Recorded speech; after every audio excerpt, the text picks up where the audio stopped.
So ఏ party నెగ్గే అవకాశం ఉందంట? ప్రస్తుతం అయితే బీఆర్ఎస్ నీళ్ళు కనిపిస్తుందండి. కాకపోతే ఒక విషయం ఏంటంటే కాంగ్రెస్ తరఫు నుంచి కూడా తప్పుగా ఉంది ఇప్పుడు. అంటే ఈ విషయంలో ఎవరు కూడా సరిగ్గా చెప్పలేకపోతున్నారు. ఇప్పుడు బీఆర్ఎస్ వస్తుందా కాంగ్రెస్ వస్తుందని చెప్పి. బీజేపీ అయితే అసలు ఎక్కడా లేదన్నట్టు. ఈ రెండింటి మధ్యనే పోటీ అనేది నడుస్తుంది. దీంట్లో మాత్రం ఎక్కడ చూసినా కూడా బీఆర్ఎస్ నుంచి కనిపిస్తుంది అన్న. ఇప్పుడు చాలామంది కూడా గత పరిపాలన అంటే బీఆర్ఎస్ పరిపాలన బాగుండేది, వాళ్ళే వస్తే బాగుండని చెప్పి చాలామంది అనుకుంటున్నారు. దానికి ఏం చెప్తారు? బీఆర్ఎస్ పరిపాలన ఇక్కడ గెలిపించాల్సింది లేదండి. ఇక్కడ కావాల్సింది ఓన్లీ లోకల్. ఇంతకుముందుకు ఆయన ఏం చేశారు, ఇప్పుడు అమ్మగారు ఏం చేయబోతున్నారు, దాన్ని బట్టి రిజల్ట్స్ ఇస్తాయి అన్నట్టు. ఆమె చేసే పనితనం మీదే ఆధారపడి ఉంటుంది. ఇప్పుడు మెయిన్ మనకి ఇక్కడ చూసుకోవాల్సింది ఏంటంటే మురికి కాలువల వ్యవస్థ అండి. యూపీఎస్లో మనకు మురికి కాలువల వ్యవస్థ చాలా పెద్ద సమస్య.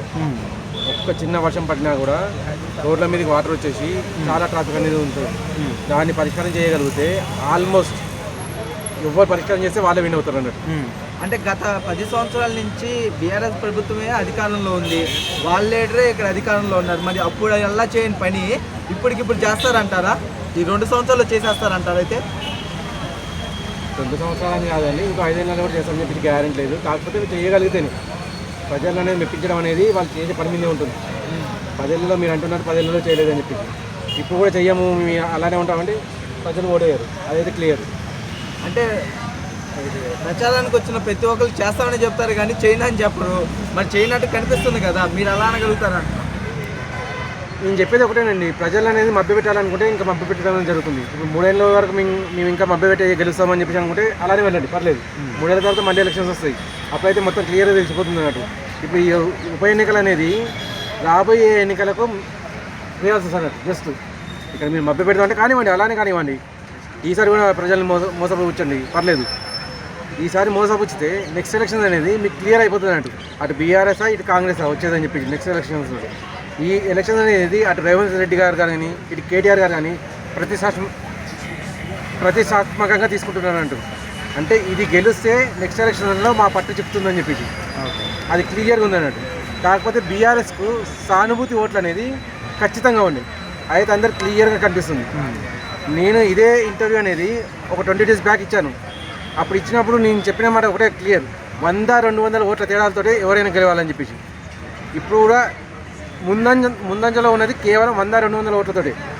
దాన్ని తగ్గించుకోవాలంటే అటు కాంగ్రెస్కు పట్టు ఉంది, ఇటు బీఆర్ఎస్కు పట్టు ఉంది పెంచుకోవాలంటే. దాన్ని ఎలా చేసుకుంటారు? మభ్యపెట్టి చేసుకోవాలనుకుంటారా లేక ప్రజలు మెప్పించి చేసుకోవాలనుకుంటారా అనేది వాళ్ళ చేతిలో ఉంది.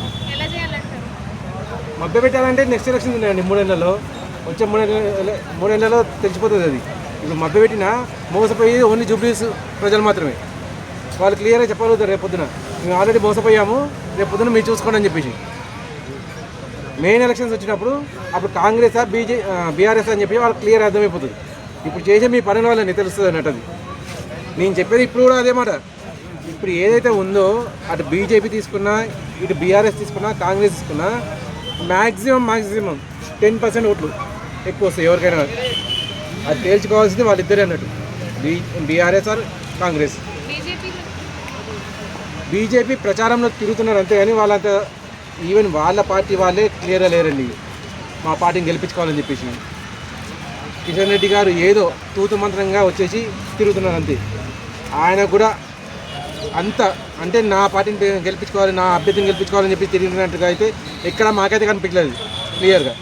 ఇప్పుడు బీఆర్ఎస్ చూడండి, అటు కాంగ్రెస్ చూడండి, మీకు ఎక్కడ చూసినా బండ్లు అనేవి క్లియర్గా కనిపిస్తున్నాయి. ఒక డీసీఎం, ఒక వ్యాను, ఒక ఆటో పూర్తిగా బీఆర్ఎస్ కాంగ్రెస్ అని చెప్పి పోస్టర్ పెట్టేసి క్లియర్ చూపిస్తున్నారు. మాకు ఇంకా ఎలక్షన్స్ మీద నమ్మకం ఉంది, మేము గెలుస్తాం, మేమే గెలవాలి అని చెప్పేసి. బీజేపీ చూపించండి ఒకచోట, ఆయనకు చిత్తశుద్ధి అని చెప్పేసి ఒకచోట నిరూపించండి. అయ్యా ఇక్కడ వచ్చేసి పంజాగుట్ట ఏరియా కానీ లేకపోతే యూసుఫ్గూడ ఏరియా కానీ ఎక్కడైనా ఒక బీజేపీ వాహనం అనేది కనిపిస్తుందా? బీజేపీ నాయకుడు అనేది కనిపిస్తున్నాడా?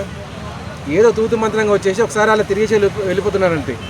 బీఆర్ఎస్ కాంగ్రెస్ మధ్యలోనే పోటీ ఉంది క్లియర్. అది బీజేపీ స్థానంలో లేదు.